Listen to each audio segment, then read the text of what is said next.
Hello everyone, today we are reading Tales of Tenali Raman, retold by Cheryl Rao. This is the part 1 of the video. Let's get started. Tenali Raman, long ago, when the great king Krishnadev Rai ruled over Vijayanagar, a poor man named Ramakrishna lived in the village of Tenali. He was known for his ready wit and intelligence, and his fellow villagers always felt that he would do something special with his life. This he did, managing by his sheer audacity to become the court jester in Krishnadev Rai's court and one of the king's favorite courtiers. He was called Tenali Raman to this day. He is considered the Birbal of the south. Actually, he lived before Birbal did, in the time of first Mughal emperor Babur. There are many stories about Tenali Raman, some of which are invented, but all of them are a tribute to his wit and intelligence. Vikat Kavi. It is said that once when Raman was sitting near the big temple of Kali in his village of Tenali, a passing sage saw him and asked him whether he visited the temple daily. "Yes, O wise man," replied Raman. "Do you admire the goddess Kali so much?" asked the sage. "Yes," said Raman. "Have you seen her?" inquired the sage. Raman shook his head. The sage then gave Raman a mantra to recite and advised him to concentrate for a full night on repeating the mantra. "The goddess will appear before you, but do not be afraid when you see her. She will have 1,000 angry faces, but if you ask her for a boon, she will grant it." The sage went on his way and Raman remained in the temple. That night he started to recite the mantra. He concentrated so fully on this that before he knew it, the night was over and daylight was breaking. He heard someone calling his name, and when he opened his eyes, he saw the goddess Kali before him. She had many faces and eyes that were fierce and red. Raman, instead of being afraid, began to laugh loudly. The goddess was amazed at his audacity and asked him why he was laughing at her instead of his face shaking with fear. "Oh, Holy Mother," said Raman, "I could not help laughing when I saw your hands." "What's wrong with my hands?" asked the goddess. "Why do they make you laugh?" "Oh, Mother, how can I explain it to you?" replied Raman. "I have a single face and 2 hands, and yet when I catch cold I cannot cope with my running nose. I wonder how you will manage if you catch a cold and have to use just 2 hands on your 1,000 faces." "Do not be angry that I laughed, Holy Mother. I just could not help it." The goddess found Raman's explanation very amusing, and she too burst into laughter. "I am pleased with your devotion and your bravery and your wit and your bravery," she said. "You will be Vikata Kavi, a jester who composes poem in light vein and make many people happy." Raman was delighted with the blessing of the goddess, but he made haste to tell her that the boon she had given him would make others happy, and he would like something for himself as well. She realized that what he said was right, and she offered him 2 bowls. One was filled with sweet milk of learning, and the other had the sour curds of wealth. The goddess asked Raman to choose which of the 2 he would like. He thought for a moment and then asked her to let him taste both before he made his choice. She held out both the bowls to him, and in a flash he swallowed the contents of first one and then of the other. The goddess was annoyed, but Raman apologized to her with sweet words and she forgave him. "You will have both wit and wealth," she said, "but many people will be jealous of you." With these words the goddess disappeared. Introduction to the court. Although the goddess Kali had blessed Raman and called him a Vikata Kavi, it was not easy for him to get into the court of the great king Krishnadev Rai on his own. He needed a sponsor. When Tathacharya, the Raja's guru, visited a village near Tenali, Raman at once went to him and offered his services in return for an introduction to the court. Tathacharya promised to do what he could for Raman, but when he returned Vijayanagara, he forgot all about the village youth who had helped him. Raman, however, had not forgotten Tathacharya's promise, and he travelled to Vijayanagar with his family, determined to find a place for himself in the king's court. He reached Tathacharya's house, but when he presented himself to the guards, Tathacharya told him that he knew no Raman. Raman was at a loss, but he did not give up. He went directly to the court of King Krishnadev Rai, pretending to be a learned scholar. A great discussion was going on between all the learned men of land, and Raman edged his way into this group. One scholar said that some things appear to be unreal, but because they can be imagined, they become real in the mind. Raman agreed and declared, "Now let us all go in to the feast, while those who speak so knowledgeably imagine what is being eaten and fill their stomachs in that way." This statement brought him to the attention of king, and he soon became a part of the court. There are many stories about the manner in which Raman gained entrance into Krishnadev Rai's court. One of the stories goes like this. When Rajguru refused to see Raman, he followed him to the banks of the river where the great man bathed daily. Then, when the Rajguru entered the water, Raman hid his clothes and would not give them back until Rajguru promised to carry him on his back into the city and past the king's palace. Rajguru had no choice but to agree to Raman's terms. Raman got into his shoulders and was carried through the streets. As the two of them passed the palace, the king happened to be looking out and he saw them. He recognized his Rajguru and was amazed to see him carrying another man like a beast of burden. He shouted for his guards, "My Rajguru is outside, carrying another man on his shoulders. Get that man down, give him a sound thrashing, and bring my courtier to me." The guards rushed to obey. In the meanwhile, Raman, well aware of what Raja would do once he had seen the pair of them, got down from Rajguru's shoulders and apologized to him for troubling him. Then, without allowing Rajguru to protest, he lifted him into his own shoulders and walked on down the road. The guards caught up with them just then, and true to their king's instructions, they pulled the Rajguru down from Raman's shoulders, thrashing him soundly, and then took Raman into the king's presence. When Raman explained to the king why he pulled such a trick on Rajguru, Krishnadev Rai was amused and welcomed him into his court. According to another version, the king was watching a performance of a drama group when Tenali Raman came to the palace seeking to gain an entrance to the court. The king had ordered his guards to not allow anyone to disturb him. Raman pleaded with the guard to let him in, but the guard would not.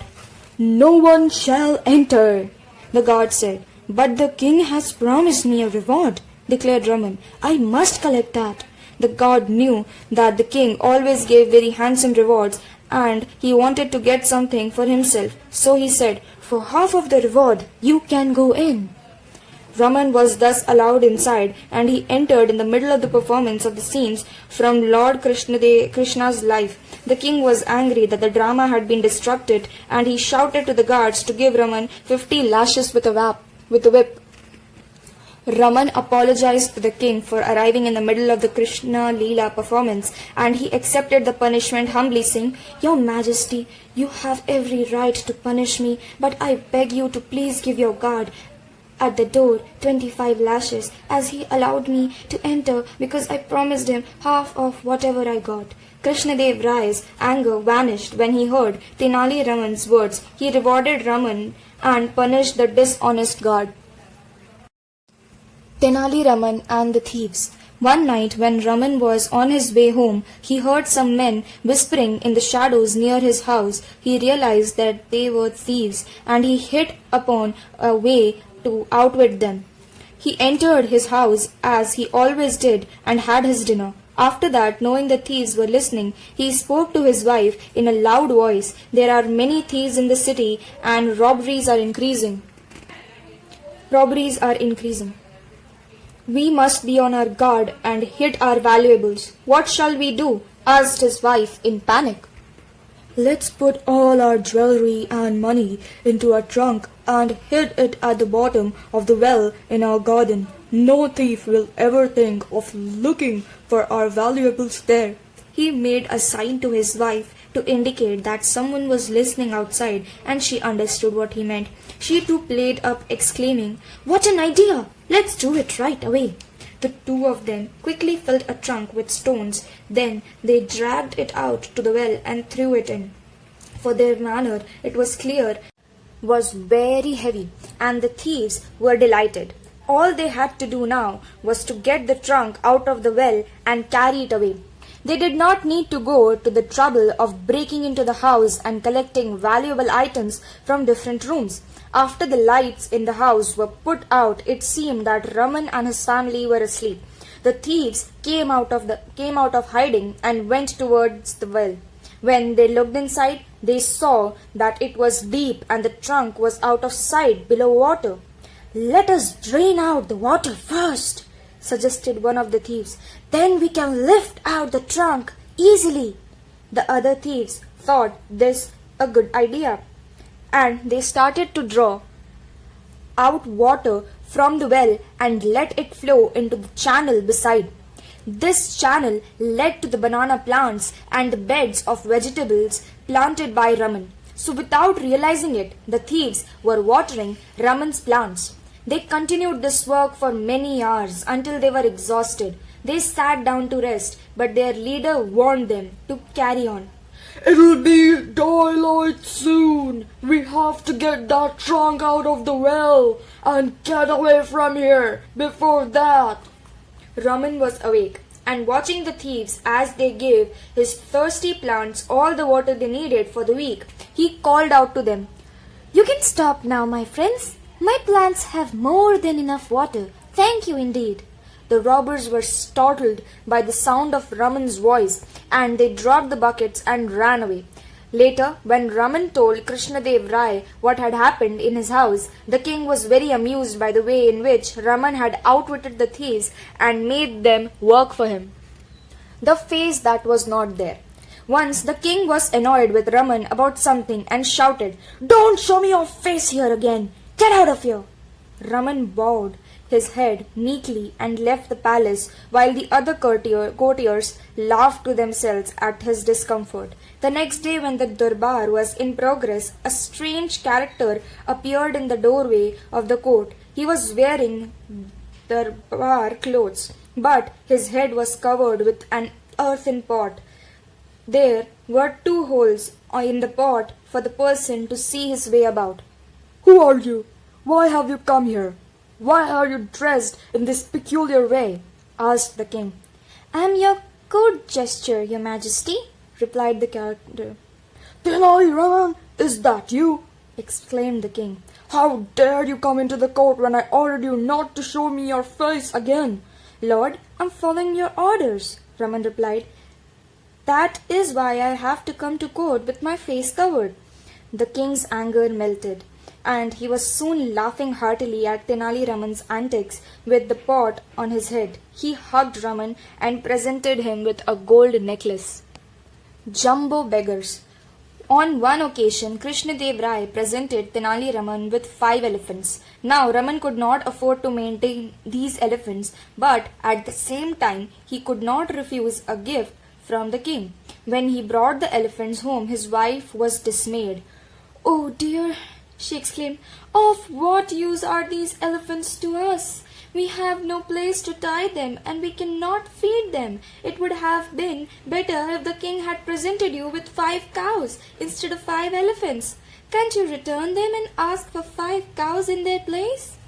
Raman could not do that, so he put the goddess Kali's seal on the heads of all the 5 elephants and set them free. The elephants wandered about the town, and sometimes some kind people gave them food. It takes a lot to feed an elephant, and the common people could not provide these 5 huge beggars with enough to keep them healthy. Theirs was a sorry state. Krishnadev Rai came to hear of their plight, and he called Raman to his court. "Did you make the elephants go begging in the streets?" he asked angrily. "Maharaj," replied Raman, "you gave me 5 elephants, but I am a poor man, burdened with a big family, and I could not look after the elephants on my own. If some cows had been given to me instead of the elephants, they would have helped me a lot. At least my children would have milk to drink." The king understood that giving elephants to people like Raman served no purpose, as they did not have the means to look after and feed them. He took back the elephants and gave Raman 5 cows, and Raman's wish was fulfilled. High caste donkeys. Since Tenali Raman was a favorite of the king, the other courtiers were very jealous of him. One of these courtiers was Krishnadev Rai's family priest, Appalacharya. Appalacharya was a Vaishnav Brahmin, while Raman was a Samartha Brahmin. Appalacharya wanted Vaishnavas to be in the forefront of every field, and he resented the affection shown by the king to Samartha, Raman. Whenever he could, Appalacharya tried to snub Raman. Early one morning, Raman went to see Appalacharya. As soon as Appalacharya saw him, he covered his face with his shawl. Raman asked him why he had done that, and he replied, "Raman, I am a Vaishnav. If I see a Samartha's face early in the morning, I will be born a donkey in my next life. So, to avoid such a fate, I hid my face under a shawl when you approached." Raman nodded his head, pretending to understand, but he realized that Appalacharya had to be taught a lesson. A few days later, he got an opportunity to do so. Krishnadev Rai had gone for a walk with Appalacharya and Tenali Raman. The three of them were discussing serious matters. Just then, Raman noticed some donkeys grazing nearby. Immediately, he saw the chance to humble Appalacharya. He walked across the donkeys and bowed his head before them. The king saw this and wondered what had gone wrong with Tenali Raman. He looked at him with concern and asked him to explain why he had done such a strange thing like bowing to the donkeys in a field. "Maharaj," replied Raman, "these donkeys are relatives of Appalacharya, and I am merely giving them respect due to them by bowing." Krishnadev Rai was annoyed by Tenali Raman's attempt to discredit a pandit like Appalacharya, and he said, Don't be foolish, Raman. What connection can there be between Appalacharya and these donkeys? "Please do not be angry, Your Majesty," replied Raman. "I do not intend to discredit the Acharya. One day, when I had gone to his house, he covered his face to avoid looking at me. And he told me that a Vaishnava who confronts a Samartha early in the morning becomes a donkey in his next life. From that time, I will always bow to any donkey I see, for they must have been Vaishnavas in their previous life." Appalacharya hung his head in shame, for he knew that his dislike for Samartha and for Raman in particular had been exposed before the king. Tenali Raman and the wrestler. Once a famous Pahalwan from the north of India came to Krishnadev Rai's court. He had visited many kingdoms and had won many wrestling matches. When he challenged the wrestlers of Vijayanagara to a match, everyone was worried. It seemed impossible to defeat such a giant of a man in the wrestling ring. So the wrestlers went to see Raman and begged him to find a way out of their problem. Raman thought about it and said, "Leave it to me. I will not rely on my strength to fight him. Instead, I will use my head and defeat him. But you will have to do and act as I say. Are you willing?" The wrestlers agreed, and Raman explained to them that all they had to do was call him Guru on the day of the fight and carry him into the ring on their shoulders with all their medals strapped around his neck. They would also have to shout some slogans that he would teach them.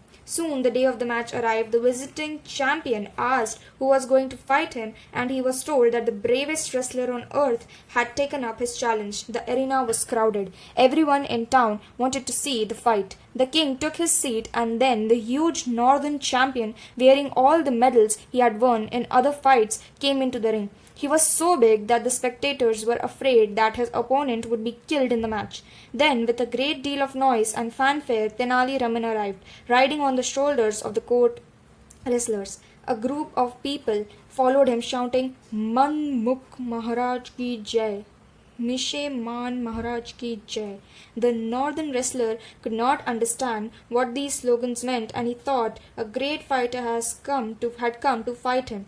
Actually, in Kannada, both Man, Mukh and Mise Man mean to eat earth. The spectators were surprised to see that Raman and not one of the court wrestlers was to fight the great northern champion. Many of them thought that he would die at the hands of the Pahalwan, while others were sure that Raman would somehow emerge as the winner by using his cunning.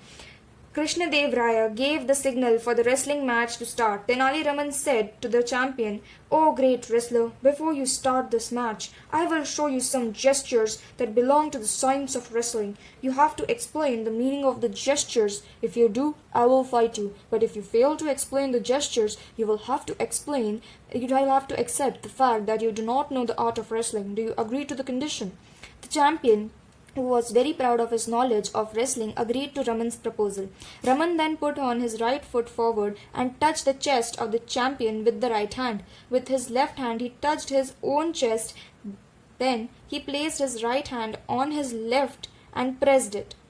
Next, Raman pointed his right index finger towards the south. After that, he joined both index fingers and made a knot. He bent down and picked up a handful of dirt from the ground and pretended to pour the dirt into his mouth. At last he said, "O great champion, can you tell me what was meant by those gestures?" The northern wrestler had not understood anything and confessed that he was at a loss to explain the gestures. "Then accept your defeat," cried Raman triumphantly.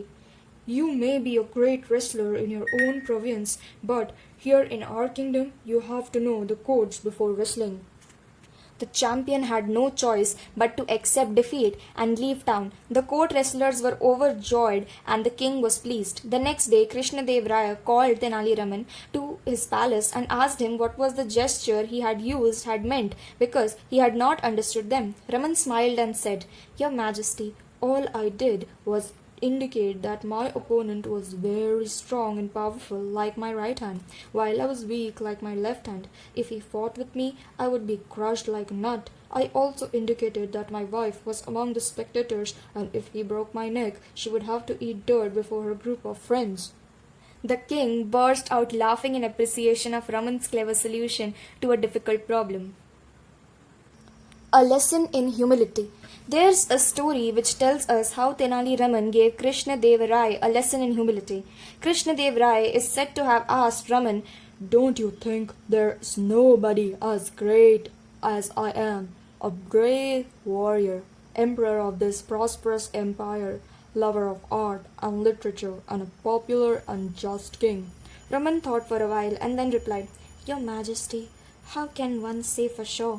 There may be other people who are even greater than you are." Krishna Dev Rai got annoyed. "Raman," he roared, "you are talking rubbish! While everyone in the kingdom praises me as a living god, you think that there could be someone even greater than I? Who could that be?" "Please do not be angry with me, Maharaj," said Raman, "but I think that children are greater than you because they are like God." "How can you prove your statement?" asked the king. "I will do so, Your Majesty," Raman assured the king. "Just give me a little time." After a few days, when the king had almost forgotten the topic, Raman brought a beautiful little child to the palace. The child was so lovely that everyone who saw him wanted to cuddle him. When the queen saw the child, she lifted him up onto her lap and kissed him. Just then, the boy wet the queen's beautiful clothes, but without a trace of irritation, she cleaned the child and ignored her own soiled dress. Krishna Dev Rai also liked the little boy and bent to kiss him. The child pulled the king's moustache and laughed, leaving a trickle of saliva on the king's cheek. "What a beautiful baby!" exclaimed Krishna Dev Rai, patting him and then handing him over to Raman. "Yes, Your Majesty," said Raman. "That is why I told you that children are greater than you are. Who else could dirty the queen's clothes without her getting annoyed? And who else could pull your moustache and wet your cheeks with his saliva and be showered with kisses instead of slapped? Doesn't it prove that a child is greater than anyone else?" Krishna Dev Rai was pleased with Raman's logic and rewarded him with gold. Tenali Raman, the investigator. Once, when Krishna Dev Rai's darbar was in progress, a pandit entered, bowed to the king, and said, "Your Majesty, I know many languages. I can talk to anyone in your court in his own language." Krishnadev Rai was curious. He turned to his courtiers and asked him to test the Pandit, then began to question the Pandit in different languages. He managed to answer all their questions, that too in the language in which they had been asked. The Pandit was truly fluent in every language spoken to the courtiers. Yeah, with great confidence, the Pandit declared, Your Majesty, can your learned courtiers find out which language is my mother tongue?